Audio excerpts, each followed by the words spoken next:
3-year-old fillies at a mile and 16th over the fast main track race finish.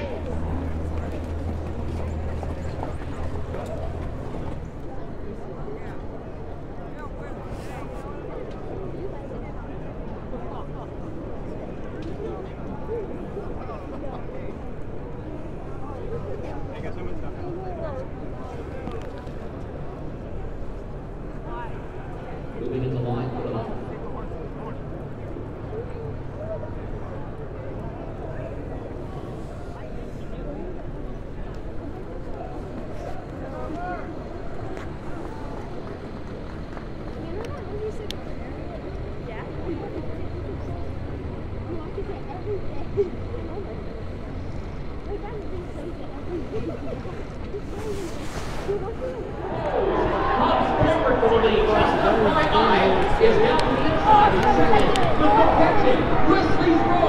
Who has won the Grade 1 Central Bank Ashland for the Westward Hills. Effort, and we're looking forward to getting her around 2 turns, and looks like she handled it well.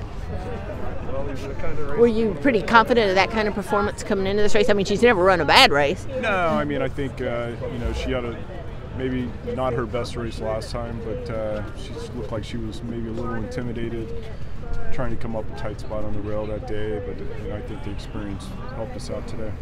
She ran on into some slower fractions and kind of against a little bit of a track bias I thought was there earlier in the card. How impressive is her performance in light of that? No, I mean, I thought it was a like super effort, and some really top quality fillies in here, and you know, anytime you come to Keeneland and running a Grade 1 like this, you got to show up and perform extremely well, and that's what she was able to do. Todd, you know Keeneland, you know this race. How much does it mean to win this race? It's a terrific race. We've had some good wins in it before that have led on to bigger opportunities down the road, and very happy for the ownership. Mandy Pope and her team did a terrific job with her. She's purchased her Keeneland as a yearling, so it's great to come back and have success with her. You know the Oaks, obviously. How exciting is it that she'll run in the Oaks? What do you like about it? Well, that's what we were hoping for, and you know, like I said, we always felt like she was looking to stretch out around 2 turns, and so we're great to see it happen. Absolutely. We were just so happy and cheering that the way she came through there and was brave, unlike she was in the race before, and she just charged right through there, and Irad had her, and it was, oh my gosh. I mean, just watching it again, it just sends chills up you. I mean, look at her go. She's just awesome. What specifically do you like about it? Oh my gosh, she's fast. That's a good start. Very much like her breeding. The Into Mischief we've liked. She wasn't an overly big filly, so we thought she'd come to hand a little quicker than some of the other ones that I buy. And being out of a Galileo mare, you never know if they're going to end up turf or dirt.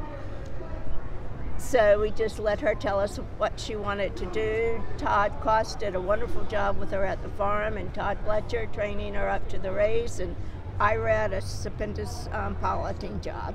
How much does it excite you knowing she'll run on the first Friday in May at the Oaks? Oh man, it's awesome. It's just overwhelming. I'm very blessed to be here and very thankful to all the connections that have made it possible. Is there a different kind of pressure, excitement feeling for having won a big race with one you bought versus one you bred?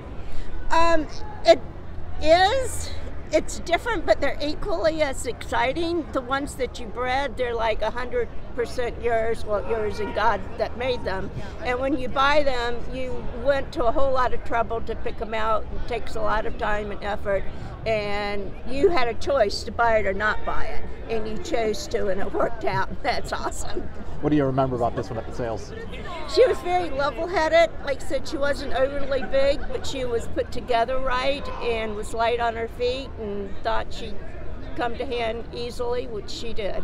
What were your thoughts on just FYI's run? He got off just a tick slow. I mean, he said it took her a few jumps to get her feet underneath her, and then down the backside, you know, he said it was, you know, there was some traffic in front of her. She came off the bridle a little bit, but when he asked her to finish up, you know, on the turn for home, I mean, she finished, you know, but you know, we probably needed to knock the rust off of her a little bit. I mean, she's been off 5 months, and you know, we missed our race a month ago, which I was probably more ready for that than I was for this one, and this is probably a, you know, a little tougher group. So look, she beat some nice fillies in there.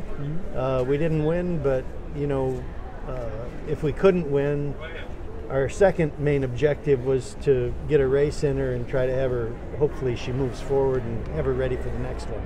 So I'm not totally disappointed. I could, you know, the fact that she got beat, you know, I can give some reasons for that. And did you see enough from her to feel like if she does well that to march on to the Kentucky Oaks? Oh, I wouldn't. I mean, that's been the plan all along. Yeah. So I see no reason not to do that. I mean, 48, 112 for these kinds of horses. Yeah.